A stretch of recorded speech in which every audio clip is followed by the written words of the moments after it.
Até 7h10 aqui, mas acho que vocês já estão esperando já há algum tempo, também não é justo. Tipo, o professor faz isso, né? Não é justo com quem chegou na hora ficar esperando. Meu nome é Rogério e... Eu vou dizer quem é. Hã? Eu vou dizer quem é aqui. O gordo é o Rogério, o elegante é o Caetano. A gente está hoje numa maré meio assim de... Como vou dizer assim, né? Tipo... Beavis e Butthead, assim, né? A gente sempre que a gente se junta para falar de livro, principalmente sempre da bobeira, meu pai até que tá ali, lembrou de um vídeo que a gente fez pro mês de janeiro e que acabou saindo da internet. Saindo da internet, em parte porque a gente começou a ler um livro junto e não conseguia parar de rir, mas hoje a gente promete que não vai ser assim. Bom, meu nome é Rogério, esse é o Caetano e a gente está aqui então hoje tentando ser formais num evento patrocinado pelas organizações Plural, né? Que estão aqui representadas também na primeira fila por várias pessoas. Se vocês gostam do Plural, vocês gostam dessas pessoas aqui que fazem o Plural. Plateia comprada. Plateia comprada, exatamente. Total. E se vocês não gostam do Plural, nem deveriam estar aqui. Ó, a gente já levantou.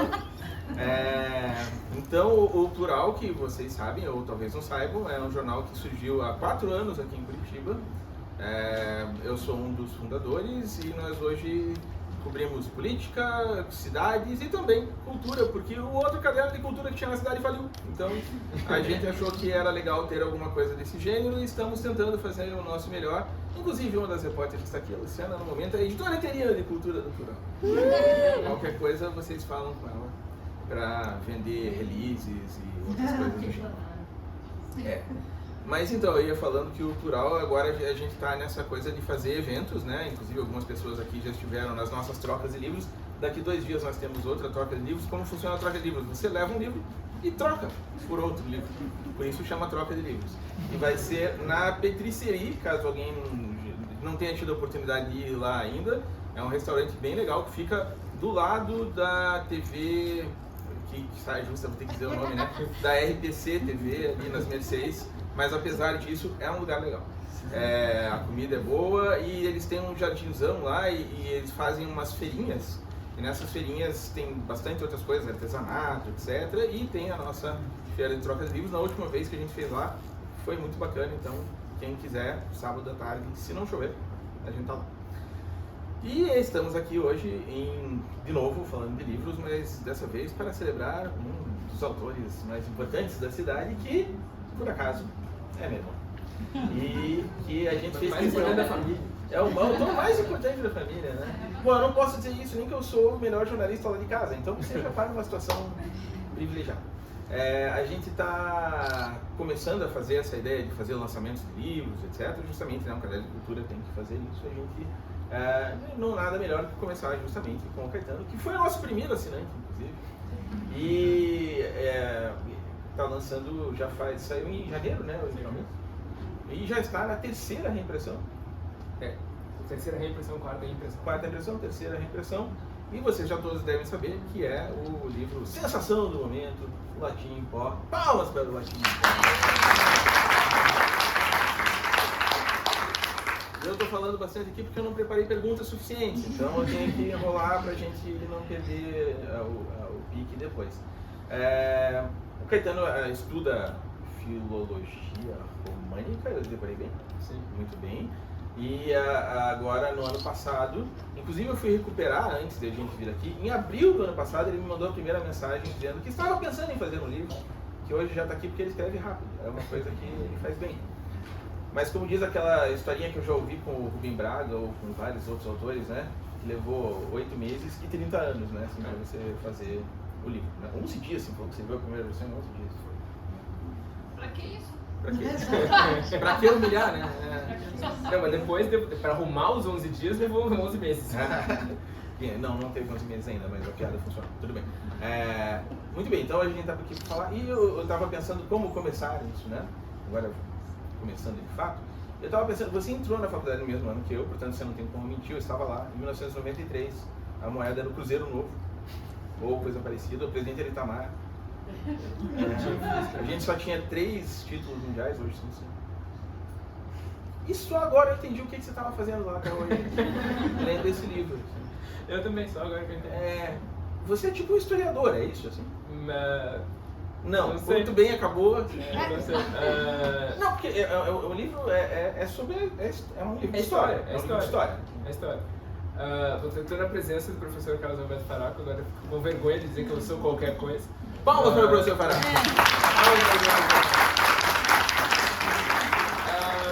A gente vai fazer uma rodada de palmas para cada um de vocês. Pode subir aqui. É isso, 93. Então, primeiro, muito obrigado pela presença. Vocês são todos santos.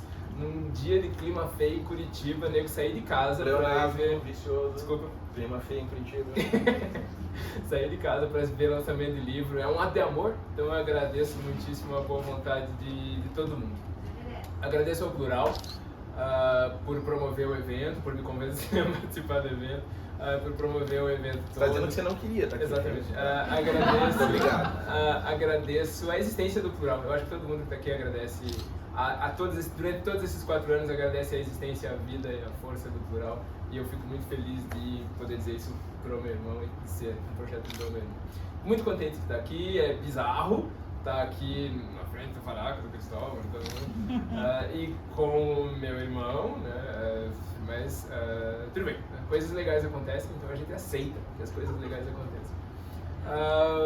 O Rogério falava disso, em 93 a gente entrou na universidade, eu sou o irmão mais velho, o que já dá uma noção do grau de retardo educacional, porque nós entramos juntos na universidade, apesar de eu ser o irmão mais velho. Entrei no curso de letras, no curso de francês e português. Muito rápido me encantei por uma disciplina optativa que eu cursei desperiodizadamente, na louca, no 2º semestre, uma disciplina de linguística histórica. Eu não sabia o que era, entrei... Professor Mercer, não foi? Não, essa era o Padre Afonso, falecido Padre Afonso. Palmas para o Padre Afonso. Grande Padre Afonso. Padre Afonso Roblan. Padre Afonso Roblan. E era uma disciplina de história do português. E à noite. E eu me encantei por aquilo, por essa ideia de que era possível fuçar no passado da língua, estudar as formas antigas, ver como elas se articulavam com o presente, como é que a língua tinha se formado a partir desses outros momentos. Não sei contra cada um de vocês aqui, mas eu entrei no curso de letras como leitor, como alguém que gostava de ler e tal, gostava da língua portuguesa e tal, mas eu não tinha grande contato com essas formas anteriores do idioma. Mesmo quando a gente lê literatura mais antiga, a gente lê em geral em formas adaptadas, em formas já prontas para o nosso padrão de consumo, de relação com a língua. Você está me dizendo que aos 19 anos você não falava latim? Não falava latim, nem de longe. E estava cursando latim já então no curso. E na época todo mundo fazia latim 1 e 2. E é um super choque, né? Você vê essas formas antigas, a língua do século XV, do século XVI, os textos do século XIV, você vê aquelas coisas são saborosas, são divertidas, são ricas pra gente ver variedades. Às vezes você vê uma forma antiga que sobrevive num canto bizarro do teu conhecimento regional da língua, da família, eu não sei. Eu não precisa nem dizer. E essas coisas foram me encantando. E durante a minha graduação eu fui começando a ir para esse lado.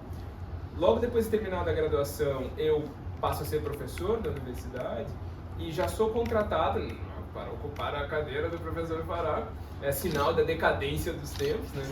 A Universidade Federal vai muito bem, mas apesar dessas pequenas falhas. E já fui contratado para isso, para dar aula de o que era originalmente filologia românica, que era uma disciplina de história das línguas derivadas do latim, história comparada, contrastiva dessas línguas. Com o passar do tempo, os currículos foram mudando, a minha atuação foi mudando e hoje eu dou uma disciplina de história da língua portuguesa. Então, voltando agora à tua pergunta, tem que fazer render. Voltando à tua pergunta, sim, isso é história, mas é história informada por uma série de procedimentos, de tradições, de culturas e métodos. Você acha que os outros historiadores não fazem? Não.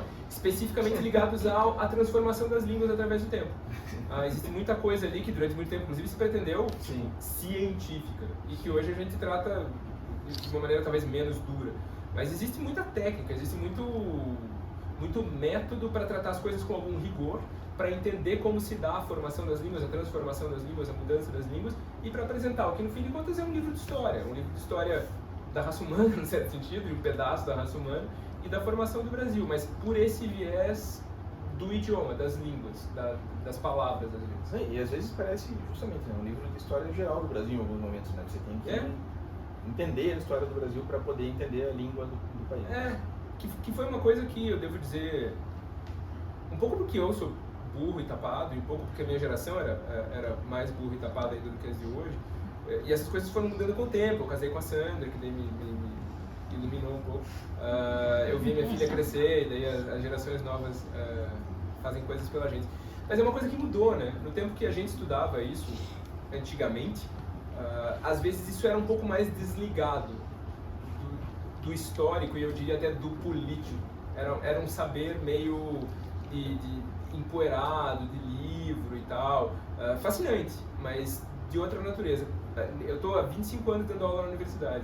Nesses 25 anos, a minha atuação em sala de aula foi cada vez mais indo para esse lado do embate com o político. Eu digo que eu ficar citando o Faraco a cada 3 minutos. O Faraco criou o campo da história sociopolítica, sociolinguística, sociopolítica vai, né,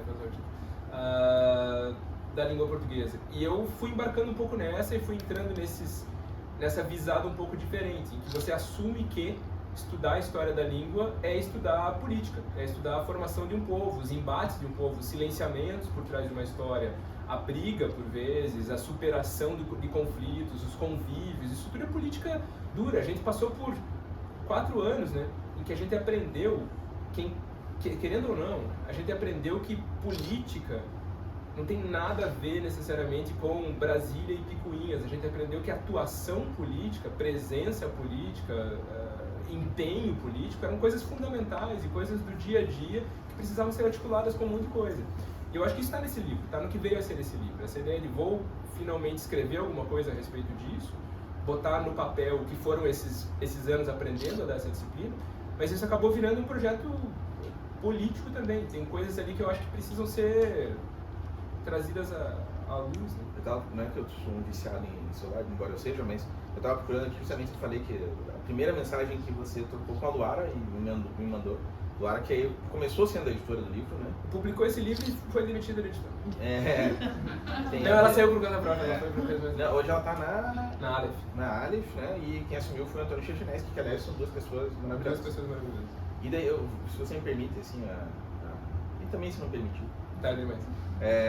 Você me mandou uma mensagem dizendo aqui: e se eu escrevesse um livrinho muito curto, todo em forma de uma conversa, com você imaginário, que na minha cabeça, pelo menos, é uma adolescente periférica negra, em que eu meio que conduzo essa pessoa pelas coisas que me parecem mais importantes, bonitas da história da formação do idioma, desde as suas raízes mais distantes, passando por todas as culturas que formaram, e todos os processos de assimilação, violência e transformação que fizeram ela ser o que era.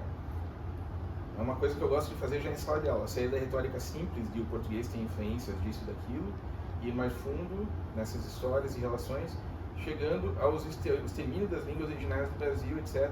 E daí tem um momento que você diz aqui que você queria dar uma pegada cidadã para isso, assim, e que no fundo, mais do que política talvez, assim, né, que talvez acaba sendo mal entendido, né, embora o termo seja bem preciso, né, mas essa história da cidadania, né, porque eu vou deixar para você fazer a explicação, assim, porque obviamente o livro é teu, mas lendo, assim, me parece justamente assim, que você estava com gana não só de fazer uma história, mas de falar de certas coisas, de certos silenciamentos, certos apagamentos que você falou, né, dos negros, dos índios, e explicar por que o português do Brasil não é o português de Portugal, com essa pegada. Legal, vocês viram o tipo de mensagem que a gente troca, né?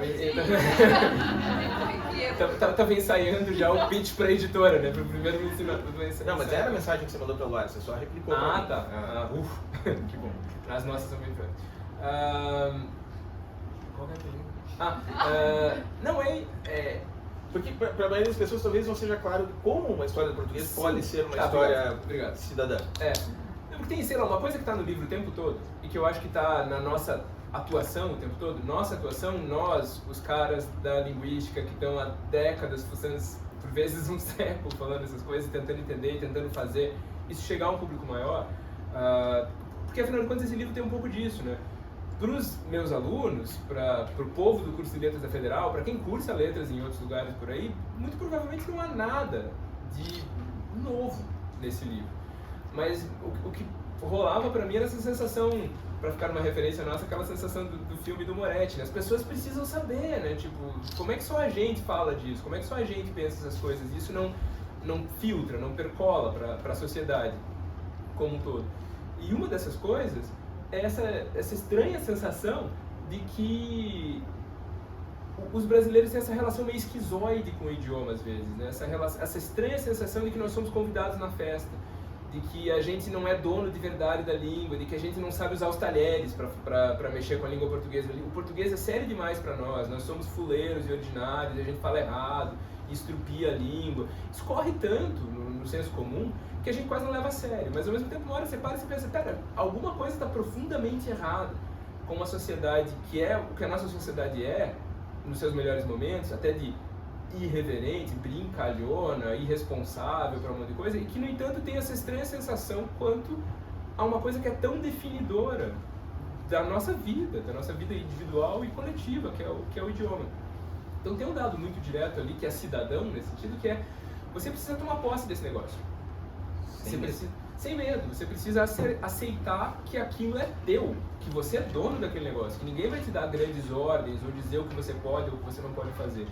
E tem um segundo negócio, no que se refere ao português do Brasil, que é o fato de que para nós isso é talvez ainda mais complicado, porque em imensa medida as coisas mais marcadas como brasileiras de verdade na nossa língua, as coisas mais inclusive estigmatizadas, tabuizadas, da língua que a gente usa no nosso dia a dia, aquilo que no livro eu chamo de língua de pijama, língua de moletom, aquela quando você está em casa, relaxado, são categoricamente ou muito possivelmente fruto do aprendizado da língua portuguesa europeia por um contingente gigantesco de africanos escravizados que tiveram que aprender essa língua nas condições mais adversas, das maneiras mais improvisadas e impossíveis, e difundiram essa língua por esse território.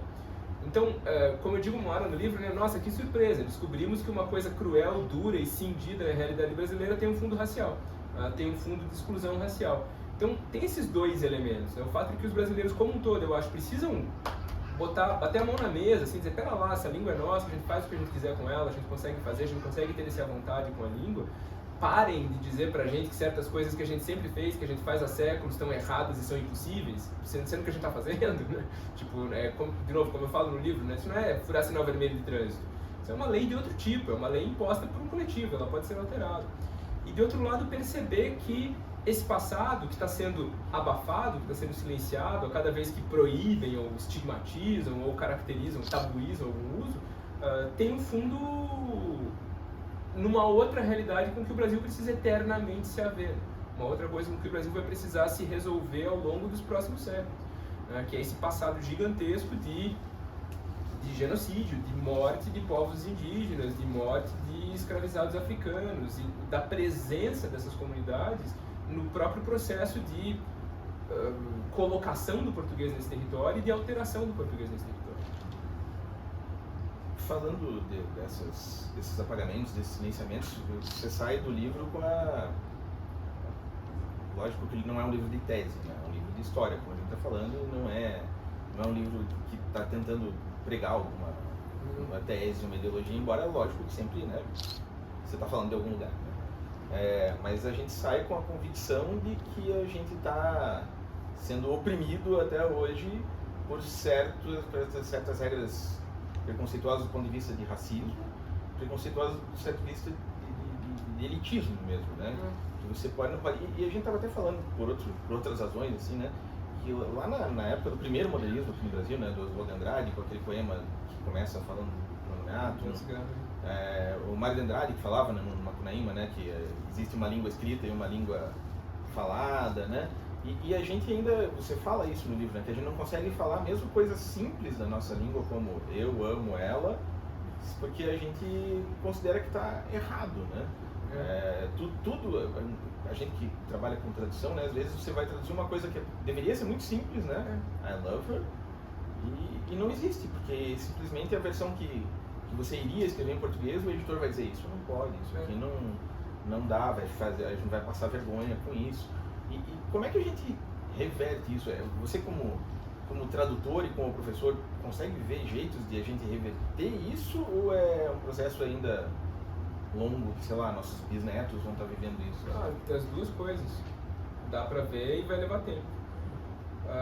Só vou fazer um negócio cabotinho agora, mas aviso, coisa cabotina vai acontecer. Mas você falou que não é um livro de tese, é um livro de história. Tom Zé leu o livro e Tom Zé me disse que é um livro de aventura. Eu acho que é um livro de aventuras. É um livro de aventuras e coisas loucas que aconteceram, coisas loucas e improváveis que acontecem e geram um resultado ainda mais louco e improvável. Porque na verdade o Tom Zé tá na raiz do livro, né? O Tom Zé tá na raiz do projeto todo, né? Mas o fato dele ler o livro é só porque ele é um fofo, né? Porque ele só podia dizer muito obrigado. Mas não, ele foi lá, leu e deu palpite e tal. Você reparou que você falou Tom Zé e coisas loucas na mesma frase, assim, como que, se né? fossem coisas diferentes. Como se fossem coisas diferentes.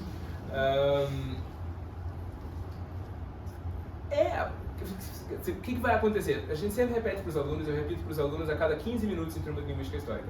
Não dá para fazer previsão em linguística histórica. A gente não sabe o que vai acontecer. Nunca. A gente pode estudar o passado, o resto da nossa vida, a gente pode tentar entender as mecânicas, as dinâmicas, mas para onde exatamente os processos de mudança vão, em que direção, o que vai ser tomado como decisão, a gente nunca consegue prever. Mas pode às vezes estimar.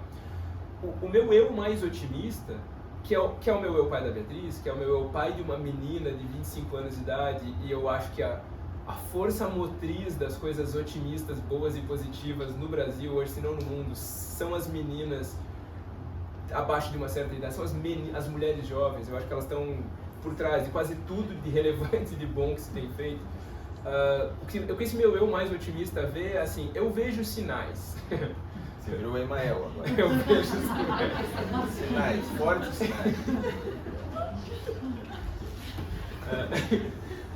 Não, mas eu já vejo sinais de que essa geração não vai aguentar calada certas coisas que... A Sandra sempre fala que a nossa geração é talvez a geração mais bundona da história desse país, né? Porque a gente teve a impressão que a gente herdou um país em que estava tudo pronto e resolvido, né? E a gente sentou bem bonitinho e olha o que deu, né? Porque a gente não fez nada. Como eu sempre digo para os alunos quando eu conto essa história, nós somos a geração do Aécio Neves, o símbolo do possível. E essa geração que está vindo aí não é a gente, cara. Eles e elas, especialmente, são mais aguerridas, são mais informadas, são mais articuladas, são mais politizadas. E a gente tá vendo isso acontecer. Eu tenho que conviver com esse povo todo dia. Verdade, o comitê. Você acha que elas estão aqui assistindo? Não, elas estão me julgando. Tudo julgando, fazendo a ficha de avaliação. A gente tá vendo isso acontecer racialmente, politicamente, economicamente e eu acho que linguisticamente também. Eu acho que já existe um movimento que é um movimento periférico, é um movimento também ele racializado, é um movimento também ele marcado por gênero, de gente que não está mais afim de engolir, eu não posso, eu não devo, não é assim que se fala, não é assim que se escreve, não é essa a minha linguagem. Se essas pessoas continuarem com esse tipo de trabalho, e se isso não for revertido por sei lá que tipo de outra coisa, e se essas pessoas vierem a carregar essa posição até os seus 50, 60, 70 anos, quando elas tiverem uma posição hierarquicamente mais, sei lá, capaz de ditar rumos, etc., eu não sei o que pode acontecer, mas eu consigo antever um futuro de médio prazo em que a gente faça um pouco as pazes com o que é efetivamente o português que a gente fala, em que a gente não precisa se ver nessa posição. Isso é engraçado porque esse capítulo quase caiu. A Luara não queria esse capítulo no livro, porque ela dizia que destoava do livro. Essa disquisição sobre a tradução da frase I love her. Mas é uma coisa que, assim, que me dói. Quando a gente trabalha com tradução, você pensa, como é que pode um povo ter um idioma e não se sentir à vontade para dizer uma coisa tão simples? Porque ou você ofende a professora normativa que mora no teu cérebro ainda, que coça aqui dentro. Mas você fala Dona Marocas? É, tia Marocas. Ou você ofende o teu bom senso. Tipo, ninguém fala esse negócio. Como é que a gente consegue não ter esse meio de caminho confortável de usar a nossa própria língua e ter direito de fazer isso, e poder fazer isso numa palestra ou num livro ou o que quer que seja? A gente precisa construir esse lugar. A gente ainda não fez isso. Dentre os vários trabalhos que a gente não fez de 1822 para cá, esse é um dos grandes. A gente está ainda correndo atrás de fazer as pazes com a nossa própria versão da nossa língua. Eu provavelmente não devia fazer essa pergunta, mas dane-se. Você falou agora dessa geração que está, né, tomando as rédeas e fazendo coisas que a gente não fez, né? E uma das coisas que essa geração está fazendo é a tal da linguagem neutra, né? Isso é um problema problema no sentido não, uma questão, digamos, antes que eu apanhe aqui. Isso é uma questão que tem a ver com esse futuro da língua que você está desenhando e é muito, lógico, não é o caso da gente tomar partido aqui, dizer se isso é bom ou ruim, etc. Mas faz parte dessa geração que está tentando dizer que elas querem sim mudar o idioma. E assim, vou contar a história mais longa para mostrar como eu sou tosco. E como essa minha geração é burra. Isso eu acho que já está claro. O pessoal já leu. E como a minha geração é burra. Quando essa história começou a ganhar corpo, houve um momento em que a administração da Universidade Federal do Paraná soltou lá uma normativa interna determinando que a comunicação interna da universidade tinha que seguir parâmetros de linguagem inclusiva. Não essa linguagem inclusiva do tipo ex-alunos, mas do tipo os alunos e as alunas, obrigatoriamente em todos os textos. O pessoal do Departamento de Linguística, ao qual eu me filio, primeiro ficou assim, legal, né? A universidade, se for escolher mudar o combustível da frota, vai conversar com o pessoal da mecânica. Mas na hora de sair soltando texto sobre política linguística, ninguém pensou em perguntar pra gente como é que se podia ou não se podia fazer. A própria ideia da autoridade... grande greve de professores de filologia romântica da história. Só eu. Pacenteiro, pátio, não tem mais. Daí a gente decidiu que a gente tinha que fazer o documento, para colocar a nossa postura em relação a isso. E eu ajudei a redigir esse documento. E esse documento era bastante categórico, e hoje eu digo muito estúpido, bastante categórico em dizer que isso era uma política equivocada, porque se tratava de uma questão de alterar o mapa, e que alterar o mapa não altera o território. E a gente foi muito longe, eu e alguns colegas, que eu não vou expor aqui, eu e alguns colegas, para inclusive buscar exemplos de sociedades que falam idiomas que nem têm expressão de gênero morfológico e, no entanto, são brutalmente sexistas e violentamente excludentes, enquanto que outras sociedades que são perfeitamente igualitárias, ou melhormente igualitárias, têm línguas muito marcadas em distinção de gênero. Não existe uma ligação de qualquer natureza forte entre expressão de gênero morfológico no idioma e expressão de preconceito de gênero na língua. Mas hoje talvez já tenha ficado claro que uma coisa pode ter influência sobre a outra. Pois é, não sei se... Não quero nem entrar aí, porque o argumento naquele momento era esse, tipo, a gente tá fazendo a cosmética e não lidando com o problema de verdade. Mas o que de lá pra cá eu acho que eu entendi melhor e que me provou que foi burra essa nossa resposta, e eram 3 homens, né?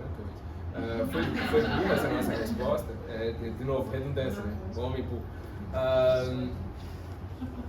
É que eu acho que a gente diagnosticou errado a coisa. E eu acho que o pessoal que defende a linguagem neutra hoje, talvez às vezes nem tenha essa mesma visão que eu acho que eu tenho agora, mas está vendo outra coisa. Eu acho que é menos uma questão de vamos mudar a língua para então mudar a realidade. E é mais uma questão de bandeira e pertencimento.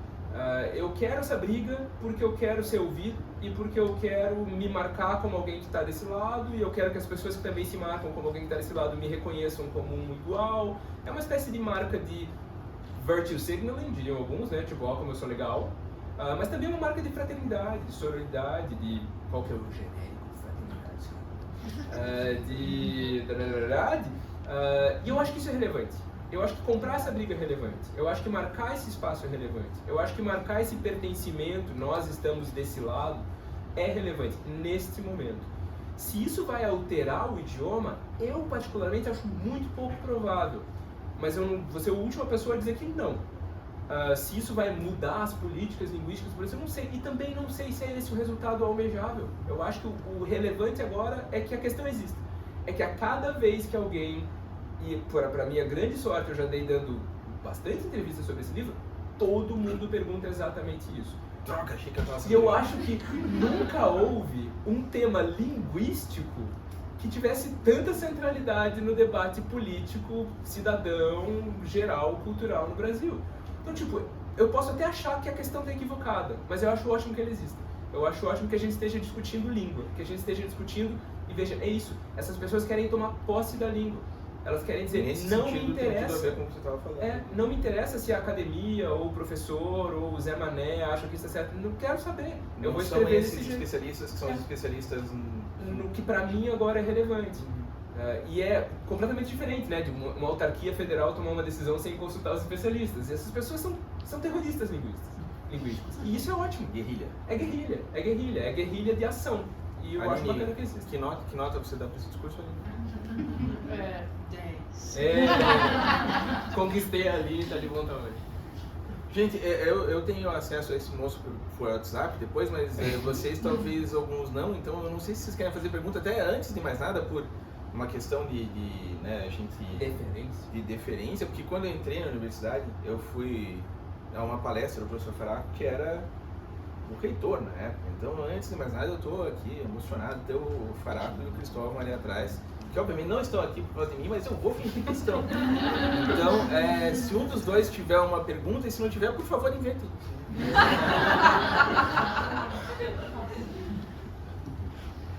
Tá com vocês, desculpa. Pergunta quantas páginas tem o livro. Não, gente, tira os nomes da saia justa. Alguém, por favor. Alguém tem perguntas, por favor? Eu já lancei nota das turmas, então vocês podem fazer... Ah, tem alunos aqui? Tem alunos. Desculpa, tem alunos. Viu? Senão já Nunca... o lançamento do Cristóvão, o último lançamento do Cristóvão e esse lançamento foram as ocasiões em que mais alunos de letras da Federal estiveram nesse shopping em toda a sua história.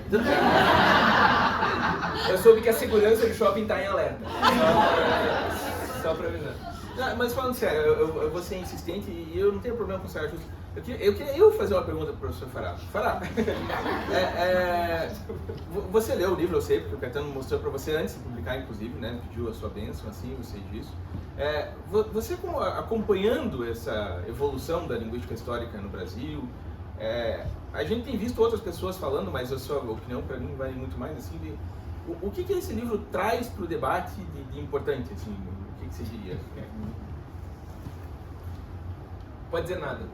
Isso, Não, eu acho que o que o Caetano fez, além de recuperar a história foi dar um exemplo de como a gente pode fazer a divulgação do conhecimento com competência e qualidade. Então, alguém em algum momento nas redes sociais se foi sobre que é um poema. Quer dizer, o trato da linguagem, o trato ao texto, da linguagem, ao qual se pode seguir, é preciosa. No sentido de que não é para o especialista, embora seja um texto profundamente especializado. Não é um texto sem substância teórica, sem substância técnica, sem substância empírica. Mas quem vai lendo acha que está numa conversa, está com propriedade, etc. Ao mesmo tempo que vai entender toda essa informação que, de alguma forma, nós estamos configurando o Brasil a partir dos anos 80. Então, a questão da linguística histórica voltou centrada na história do português brasileiro. Acho que essa tem um reconhecimento da década de 80 em relação à história do português no Brasil. Então, o que o Caetano faz, de certa forma, é um fechamento de ciclo, né? Esse é mais ou menos um fechamento de ciclo. Dizendo, olha, nesses últimos 40, 50 anos, nós reconfiguramos a compreensão da língua portuguesa no Brasil. E é cantar esse novo passado da história do Brasil. Acho que a contribuição para esse aí do sucesso desse livro. Muito obrigado, professor. A gente estava gravando aqui, eu vou... Por favor. Diga que você pegou o áudio. Eu vou botar isso na contracapa da próxima edição. Não, mas é legal. Bom, primeiro, né, o que dizer Faraco. Faraco é meu mestre eterno, foi meu orientador, fundador de campo, é uma pessoa de outra ordem, e dessa generosidade que vocês viram. Mas é bom dizer isso mesmo, né? Tem 40 anos de trabalho aí por trás e eu não fiz nada desse trabalho. Eu sou um cara que chegou no final e falou, eu acho que as pessoas precisam saber disso.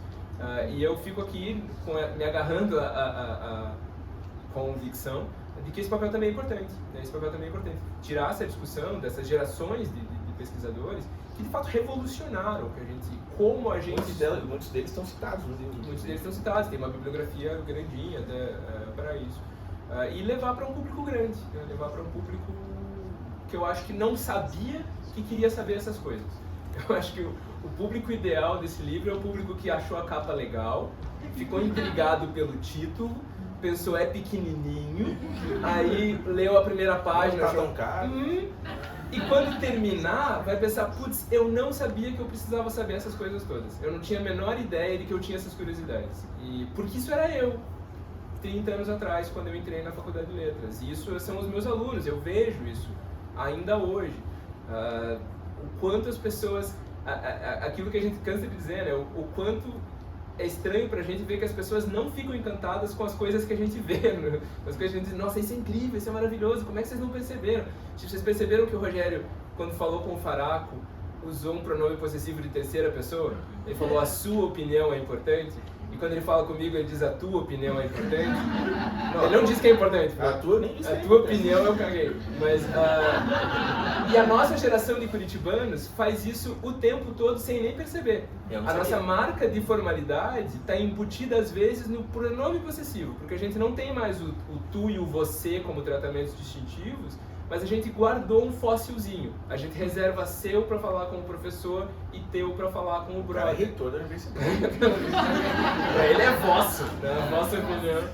Mas não é legal? Tipo, você pensa, é uma coisa que a gente faz, é uma coisa que não tá ali na gramática, normativa, chata, análise sintática, impositiva da escola. É uma coisa sofisticada e bonitinha. Ah, eu sou mesmo.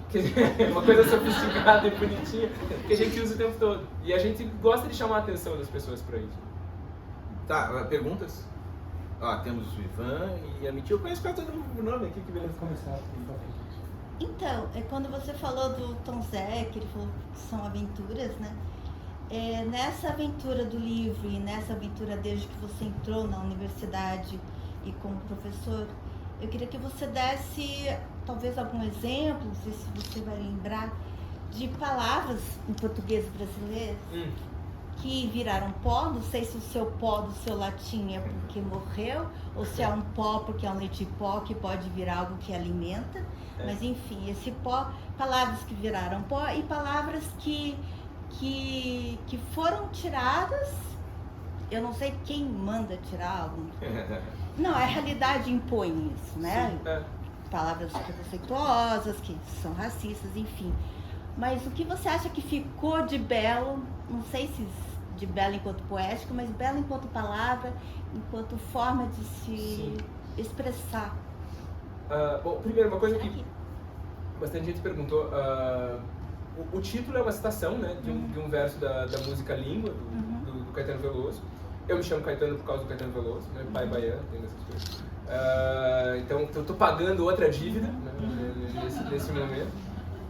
E eu sempre interpretei desse jeito, né, como a ideia de algo que foi moído profundamente, mas que pode ainda ser reidratado e virar alimento, né? Algo que tem um futuro novo, é um outro tipo de modernidade, inclusive.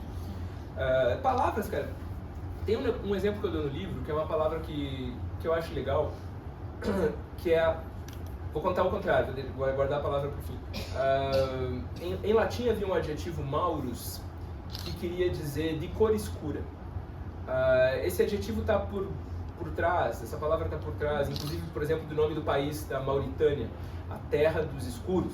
Se for pensar, já é uma racialização pesada. Essa palavra está por trás, por exemplo, do adjetivo mourisco em português até hoje, quando a gente fala em trigo mourisco, por exemplo. E esteve por trás da designação que foi dada na Península Ibérica, muito especialmente aos berberes, ou seja, os habitantes do norte da África, que chegaram junto com a invasão muçulmana no século VIII na Península Ibérica. Aquela invasão que normalmente a gente chama de invasão árabe. Eu explico no livro que eu falo enchendo o saco por causa da história das aspas, os árabes, porque eles não eram necessariamente árabes. Esses caras foram chamados de mouros dentro da Península Ibérica, justamente os escuros. Ou seja, a gente está vendo todo tipo de alarme de preconceito, problema e dificuldade por trás dessa palavra. Mas essa palavra chega hoje, no Brasil de hoje, e ela tem um derivado que eu acho que é um belo resumo da, assim, a dor e a delícia de falar português brasileiro, essa língua com esse histórico complicado e etc., que é a palavra moreno. Que quer dizer a mesma coisa, manteve o mesmo significado, meio diluído, né, por assim dizer, não é escuro, é escurinho, por assim dizer. Mas é uma palavra que eu não consigo deixar de ver que tem um nítido tom afetivo no meu uso, pelo menos, ou no uso geral dos brasileiros. É uma palavra carinhosa, e isso é uma coisa que eu aponto várias vezes no livro, quanto essas palavras indígenas e africanas frequentemente têm um matiz familiar no nosso português. Elas são palavras morninhas pra gente. E é o nome do filho do outro Caetano. Exatamente. Desculpa. Quem manda o cara falar devagar, né? E daí o Caetano Veloso vai lá e dá tipo essa laçada de fita na história, né? E transforma num nome próprio. Uma manobra que é super linda, né? Dizendo, eu vou dar pro meu filho, como o Gil vai lá e chama a filha de preta, e nesse sentido meio que se apropria de uma palavra que em alguns momentos pode ser usada de maneira agressiva, o Caetano foi lá e pegou a palavra moreno para marcar o seu filho nesse lugar também. Eu acho que isso eu acho uma história muito bonita, uma história de um adjetivo que foi transformado em arma de preconceito, de ofensa, de exclusão ao longo de séculos, e de que a gente se apropria desse jeito moleque. Né? A gente vai lá e diz, não, é moreno agora, né? É uma palavra mais do nosso coraçãozinho e a gente... É portuguesado, exatamente. Quando você começou a escrever, você já tinha o título em mente? O título veio antes do livro. Quando eu abri o documento no computador, eu escrevi latim em pó. E daí comecei a pensar o que eu ia fazer. A música me obseda desde... Pô, a música saiu quando a gente já era consumidor consciente de música, né? Não foi daquelas que a gente herdou dos nossos pais, né? Língua já é uma música que a gente viu aparecer. E desde que ela apareceu é uma coisa que... É um prodígio, né? Aquela letra é um prodígio, é uma coisa tipo um liquidificador de referências brasileiras, para usar uma palavra atual, de uma potência incrível. E ela sempre ficou na minha cabeça, ela sempre me roda a cabeça quando eu estou dando aula, quando eu estou pensando. Na hora que eu abri o documento, eu escrevi latim em pó e depois eu pensei o que ia acontecer. Teve gente ele é modesto mais para falar, mas eu sei que o Caetano Veloso sabe disso também. O Caetano Veloso sabe disso também. Não sei se ele falou depois o que achou do livro. Não falou o que achou do livro. Vamos fazer isso também. Na próxima se alguém tiver o zap do Caetano... Na próxima vez, no mês do Faraco, eu vou chamar o Caetano Veloso. Perguntas? Mais alguém? Por favor? Alguém? Não? Não? Então tá bom. Temos ali duas. Uma. Eu vi ali a Letícia, né? Não, a Letícia tá apontando pra Beatriz. A Letícia tá apontando pra Beatriz? Não, eu quero fazer um comentário, mas ele... Quem? Eu não tô vendo daqui, mas por favor. Eu vou fazer uma colocação. Não sou da área, mas sou brasileiro, falo português. E tenho minhas dúvidas. A língua portuguesa é uma língua dinâmica, como todas as línguas, né? Mas tem coisas que não evoluem ou não se adaptam à realidade. Você falou da cacofonia, né? da palavra, eu pergunto. Você tem uma maneira de falar que muita gente fala errado, que é assim, você vai com nós, né? Ora, você está falando português, mas você está falando de uma maneira incorreta. Aí você vai falar, você vai conosco, parece que você está falando espanhol, conosco, né? Aí criou-se, você vai com a gente. Por que não se adequa à língua no sentido de que fala o certo? O certo o que é? Vai com nós. Vai com nós uma vez. Mas muita gente fala assim e a maioria ganha. A gente não somos nós, né? Então eu tenho essas dúvidas. Por que o português não evolui no sentido de cara. adaptar, sim, né? Para as pessoas não, como ele falou, eu fico com receio de falar errado, porque sim. Errado. Sim. Não precisava disso. Né? Mas sabe que tem um confronto de temporalidades aí. As línguas mudam muito devagar, a ponto de o que a gente pega do passado, a gente tem a impressão que esteve sempre resolvido. E o que a gente pega da mudança atual, a gente só vê como crise, a gente vê como tensão, como choque, como atrito. A gente não vê a evolução que a gente queria ver, né? Porque a gente não tem tempo, basicamente. Agora, por exemplo, esse teu caso, quer ver um exemplo, um detalhe legal? Tipo, conosco é sério, elevado e engravatado, né? Só que conosco é um erro grotesco de latim. O latim, o pronome nós, queria dizer nós, a preposição cum queria dizer com. Como é que você dizia com nós? Você dizia nós cum. Nós cum era a palavra correta em latim. Aí os loucos que falavam latim errado e que foram virar falantes de português, perderam essa noção de que aquele cum já era a preposição. Aí colocaram outra preposição. Fizeram cum nós cum. Com nós com. Então, conosco, que tem esse super pedigree de gravata, é um erro bizarro de língua. Bizarro, não tem como dizer. A gente está usando 2 vezes a preposição, tipo fone de ouvido, na palavra. Parece sanduíche. Parece sanduíche. Só que assim, é um erro que está vivendo há séculos. E erros de séculos são respeitáveis, né? A gente respeita. Como é que vai ser o futuro? Com nós vai ser a regra? Pode. Total, pode ser.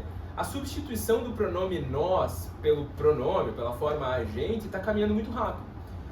De novo, não de maneira linear. O pronome nós vai durar bastante tempo em algum lugar e cair em outro, exatamente como essa questão dos possessivos se sustenta, mesmo que a distinção entre tu e você se perca.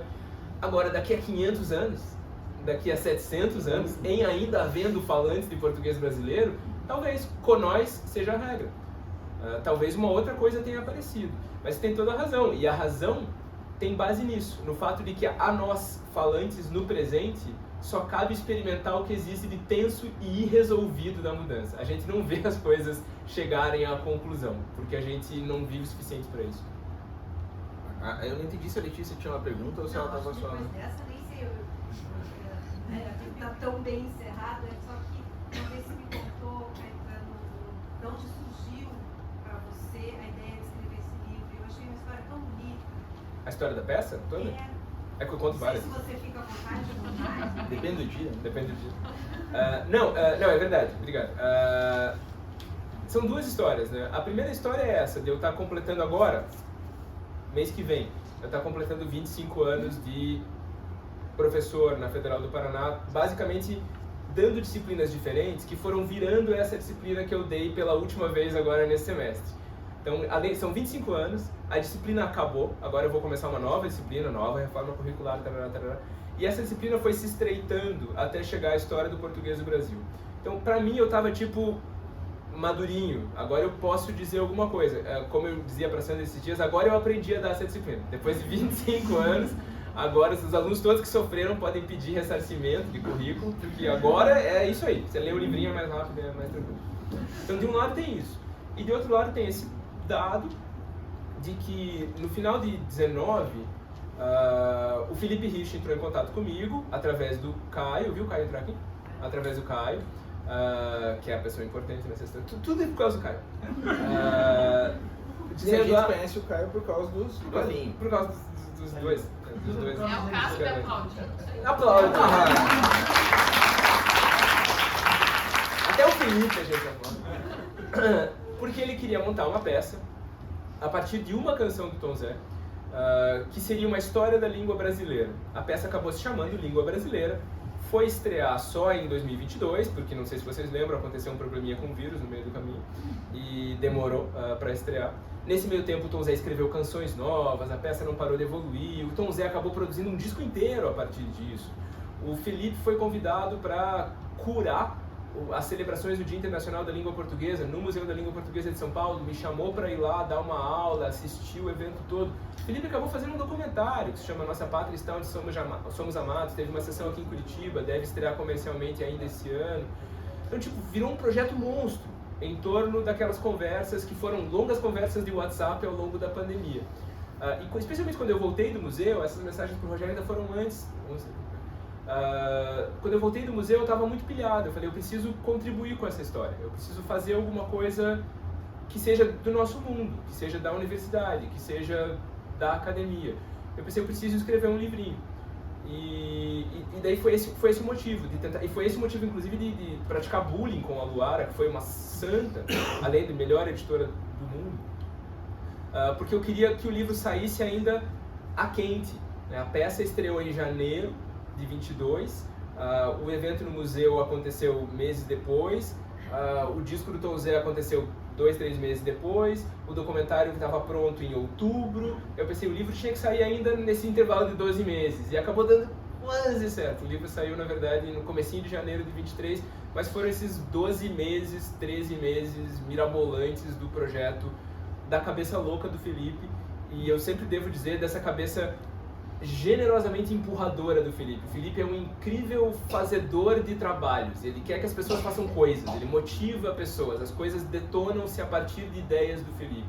E esse projeto eu acho que é um belíssimo exemplo disso. Esse livro não existiria sem o Caio me dizendo, oh, meu amigo Felipe quer conversar com você. Essa é a voz do Caio. E era mesmo? Eu só sei falar isso. E nesse tom, né?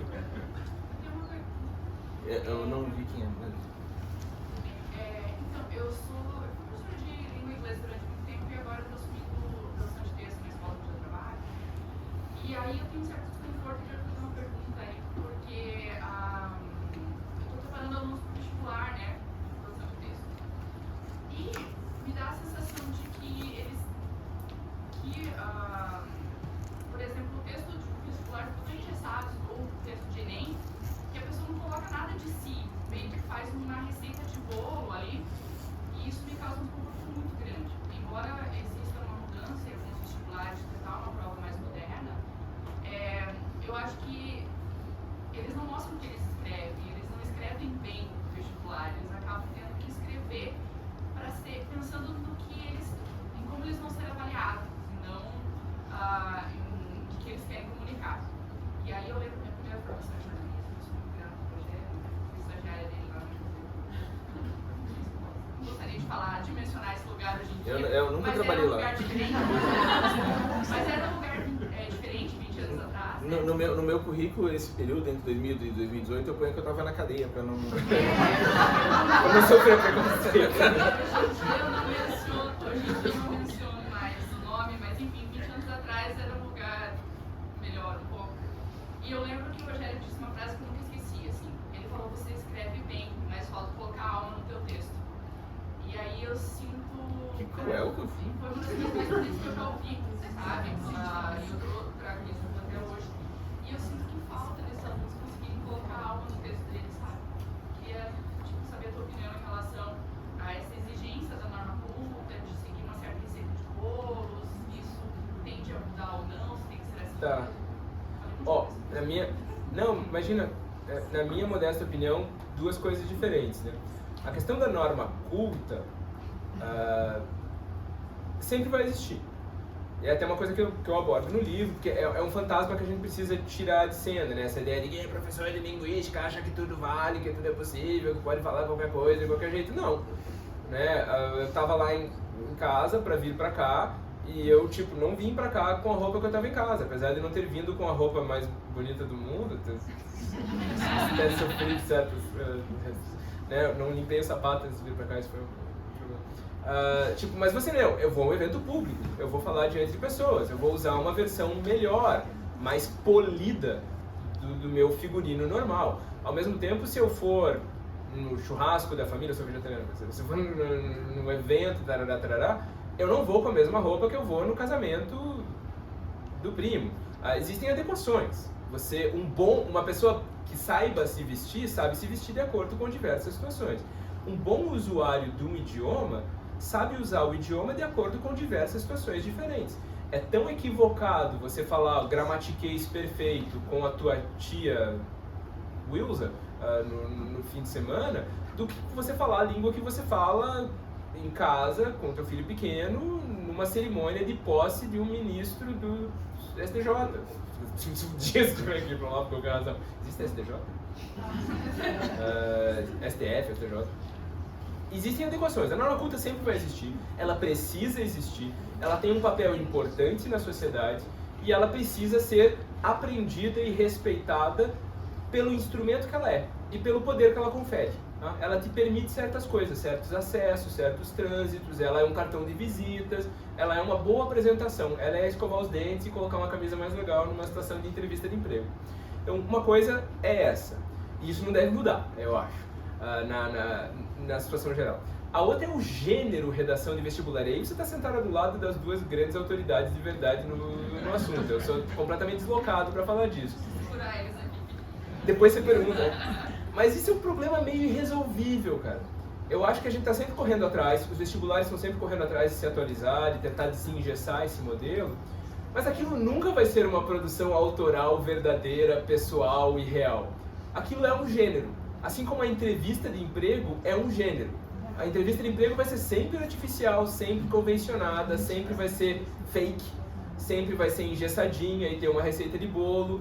E você ainda assim vai conseguir separar quem dentro dessas regras estritas, duras e engessadas, conseguiu colocar 3 desviozinhos e marcar uma personalidade e chamar a atenção. Na entrevista de emprego isso vai saltar aos olhos imediatamente. Na redação de vestibular também. E eu corrigi, como um texto de jornal. Eu corrigi redação de vestibular por anos a fio. E é bizarro o quanto você consegue, numa leitura veloz, de primeira, esse grau você separa. Assim, essa pessoa é diferente. Ela fez o que todo mundo faz, ela seguiu a receita de bolo, mas o bolo dela ficou bom. O bolo dela não é sem graça. Então, assim, desculpa se eu estou falando asneira, Cristóvão, especialmente, o Pará, mas eu acho que é um problema irresolvível. Sempre vai ser um pouco assim. Nunca a gente vai conseguir chegar nesse lugar real, de uma longa conversa com cada candidato, escreva um texto pessoal, um ensaio, tarará, tarará. Isso também vai acabar sendo convencionalizado, engessado, vai virar receita. É uma corrida sem fim para tentar conseguir algum tipo de autenticidade nisso. Mas infelizmente a gente precisa de algum mecanismo equalitário de avaliação. Tá vendo? Você não sabe falar. Escreve livro. Imagina. Pode falar, por favor. Eu quero só, pegando o que a pessoa falou, surgiu. Só vou pedir para você falar um pouquinho mais alto. Vou tirar. Isso. Estou muito máscara. Tá todo mundo decidindo, né? Pegando o que a professora falou ali, se a gente for para o mundo acadêmico, por exemplo, mestrado, uma tese de doutorado, tem um entendimento de que você não deve adjetivar. Faz um texto, você faz mais um adjetivo, você tira. Isso é muito geral, muito otimista. E ao mesmo tempo você não pode, de regra geral, dar a sua opinião dentro do contexto. Você faz muita referência a terceiros, claro que você tem que fazer. Sim. O texto geralmente é quase uma cópia. Uma ideia do outro, ou uma transcrição. Sim. E aí até esses dias não sei se foi olhando o canal, tem os 3 ali, me fugiu qual deles. Cortella com Decker não. Eu acho que foi o Tom Dé. Ele falou que ele perguntava se ele está fazendo muito texto acadêmico, ele falou, não, engessa muito. Ele prefere escrever livros. Eu queria saber, dentro da sua visão de linguista, de professor, etc., se essa forma acadêmica, ela não é um pouco amarrada demais? Cara, em alguma medida é um pouco a mesma resposta do vestibular, né? São gêneros, e gêneros têm regras. Alguns gêneros são muito restritos, muito restritivos. E, de novo, a tese acadêmica ou o artigo acadêmico também varia muito de área para área, de meio para meio. Vai ver a minha tese para você ver o que aconteceu lá. E é uma tese que foi aprovada na USP, etc. Ela não tem nada exatamente de engessada e dura. É sempre uma questão de viver com as regras e, às vezes, conseguir ou não impor a tua marca àquele texto. Que o gênero é engessado que o gênero é, às vezes, frustrante, cansativo, Eu entendo a sensação de, não produzo texto acadêmico e vou escrever livro porque é mais livre. É verdade.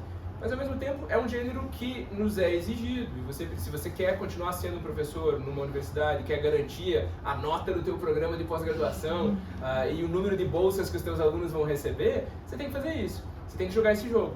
E você tem que saber jogar esse jogo e jogar o jogo de escrever o livro de divulgação. E jogar o jogo de escrever o texto do Facebook para responder os não são à toa também. Essas regras têm sua validade. E elas não são à toa porque elas são as regras que o coletivo determinou.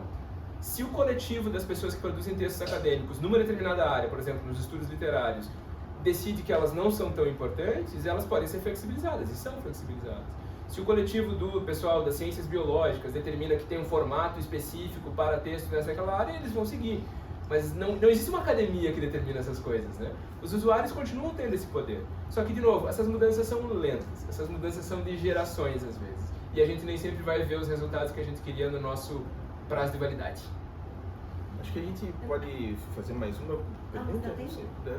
Se você tinha levantado a mão, quem quiser levantar a mão agora Eu não sou também, eu estou aqui acompanhando, mas sou usuária, como você disse. tá E valendo. aí eu fiquei pensando assim na língua como uma ferramenta de poder, né? A gente vê tipo nas discussões de redes sociais, a pessoa traz um argumento, mas ela apresenta esse argumento com um erro da norma culta. Sim. E aí a réplica vem não na forma do argumento, mas na forma da chacota, né? Isso. Você não sabe nem escrever, como você pode trazer uma ideia. Isso. Então eu fiquei pensando como esse lugar da rede social fomenta essa coisa do poder de quem domina o culto. E aí eu gostaria de ouvir assim, o seu pensamento sobre isso. Não, você tem toda razão. E não é só isso. rede social, né? Não só rede social. É uma forma bem específica daquilo que, na retórica, nos debates clássicos, chamava de argumento ad hominem, né? De argumento contra a pessoa. Em que a pessoa te apresenta uma ideia e, em vez de você responder a ideia, você diz: quem é você para me dizer isso? Você não vale nada, você não tem autoridade para fazer isso. Isso, bom, mulheres quase todas aqui, vou te colocar uma mulher agora. Mulheres todas na primeira fila, vocês sabem disso, esse argumento volta com essa velocidade o tempo todo. Aberto, disfarçado, velado ou não. Língua é um lugar especialmente cruel porque fica tudo na cara.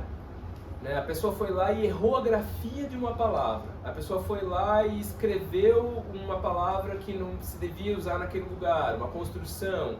A pessoa não usou a preposição correta, ou não usou a preposição de todo nas orações relativas, como essa geração de vocês está fazendo o tempo todo.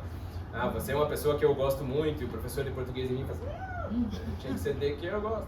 Mas tudo bem, as pessoas estão usando. E eu vou lá e digo: quem é você? E fica na cara. Língua é explícito. Língua não tem subtexto. Essa parte do erro linguístico é explícito. E, portanto, é um lugar particularmente duro e cruel de um tipo de preconceito que a gente vivencia o tempo todo. Que é esse preconceito de: eu não vou discutir o que você disse. Eu vou discutir quem você é. De onde você veio. Quem você acha que é para dizer. No caso da língua, é como se alguém me olhasse e dissesse: quem é você que não tem todos os dentes na boca para me falar alguma coisa. É esse grau de crueldade. Portanto, não faço isso. É esse grau de crueldade, é esse grau de ilegitimização da pessoa. E eu acho que a gente passou muito tempo quieto demais quanto a muitas dessas marcas no português do Brasil. E isso gradativamente precisa ser alterado, e vem sendo alterado, eu acho. Gente, vamos correr, porque tem que assinar os livros lá. E agora é a hora que a gente canta o hino da Ursal. Né? Usando só a sílaba mi. A gente vai cantar o hino mi. Eu queria agradecer demais, assim, como representante aqui do Plural. Assim, de um dos representantes do Plural, né? Mas que estou fazendo aqui a apresentação. Foi, como eu disse para vocês, foi a primeira vez que a gente organizou um evento desse gênero. A gente está tentando cada vez mais fazer coisas legais para a cidade, e sábado agora tem essa troca de livros, e a gente está sempre disposto a fazer discussão sobre cultura, sobre arte, sobre cidade, sobre política. Embora sobre política ultimamente eu esteja meio cansado, mas enfim, né, é necessário também. E então, por favor, quem está aqui presente nesse momento, né, que foi tão legal, eu acho, pelo menos, e se quiser estar presente também nas nossas discussões no site, em grupo de WhatsApp que a gente tem dos assinantes, e em todos os outros meios que a gente participa. O Caetano já foi nosso colunista, já escreveu um romance inteiro dentro do Plural, é nosso assinante, vai estar lá, porque eu vou chamar também, e a gente vai falando dessas coisas todas, que afinal de contas é o que vale a pena a gente fazer. E eu queria agradecer demais o meu irmão mais velho, que fez a gentileza de estar aqui e de emprestar esse conhecimento e esse livro lindo para a gente fazer essa discussão. E já pedi salva de palmas para as pessoas, mas agora, por favor, uma salva de palmas para a